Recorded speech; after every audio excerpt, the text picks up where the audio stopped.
This is Uchechi Akiyemi again. Thank you for joining in today. So today's conversation, of course, on parenting, it's gonna be never give up on your child. All right. So because you understand that as parents, really we do have expectations. When you see other people's children similarly composed, similarly, comported, many a times you begin to wonder why your child can't just be the same, or why your child can't just seem to get a hold in their emotions. Probably there are a lot of things that you expect that my child should be able to do this because you feel your child is old enough to do that. But children really blossom differently. There was this short video that I listened to, and it really, shaped my mind. And of course, it's something I've always known, but it really shed it in a different light and really made it come alive to me more again. That when you put for those that popcorn for sale, commercial purposes, or even just for home, pleasure. So when you put the corns in the pot at the same time, they don't all pop at the same time. The truth is that they are all just going to pop. So that's the same thing about you. That you were born on the same day with a particular person doesn't mean that you're going to pop at the same time. You might just pop earlier or later. But trust me, you're still going to pop. So that's the same thing about our children. Never compare the same age mates. They won't just pop at the same time. There are so many factors that contribute to your child's development. There are so many factors that contribute to your child's growth. Now, gene is one of the things. You as the parent, you're a different parent from that child's parent. That child's parent has a different orientation, has a different philosophy, has a different background, and that child has a different exposure, has a different, environment. Even the Bible says that we are fools when we compare ourselves with one another. So comparing your child with another child, really can be very frustrating, because it's so funny that you would always see a reason why your child is lagging behind, because your mind has already begun to look for fault, and your mind is going to pick out those faults. When you begin to look at the strengths in your child, you're going to position yourself as your child's support system and not as your child's judgments, right? You will begin to see a lot of strengths in your child that you can separate, that you can harness, and turn them into that genius that they were destined to be. So please, parents, never judge your child according to another child's performance.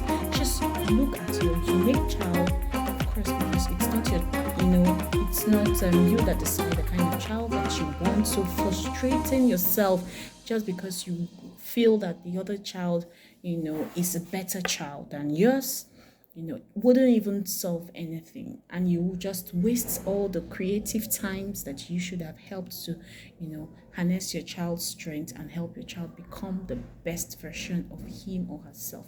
When you do your part as a parent, because many a times, we are just a reflection of our thoughts. It might not just be the reality.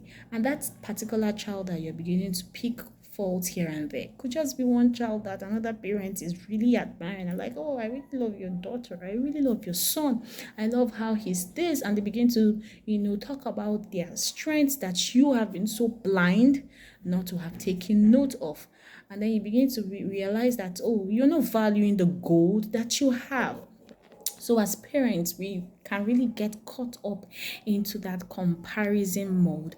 And when you see yourself getting caught up into that, just get back to yourself and snap really out. You don't want to stay there, because it's really a tormenting place to be.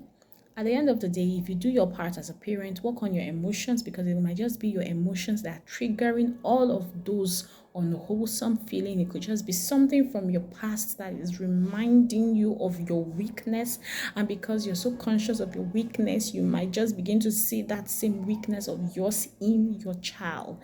Okay, so it could just be your childhood trauma that is still an issue for you. So if you can work on yourself, work on your emotions, get into the journey of yourself, tell yourself the truth, sit down, have your positive affirmations, decree and declare what you want to see in your child.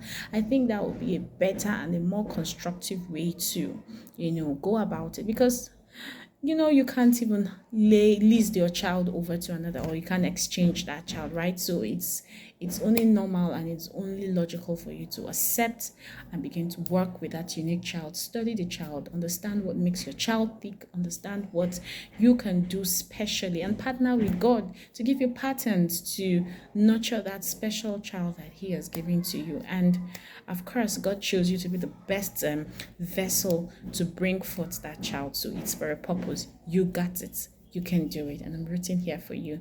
Until I join you another Friday, thank you and God bless you. Please like, subscribe, and turn on your notifications so you get to know when another empowering post like this comes up. Thank you and God bless. Bye.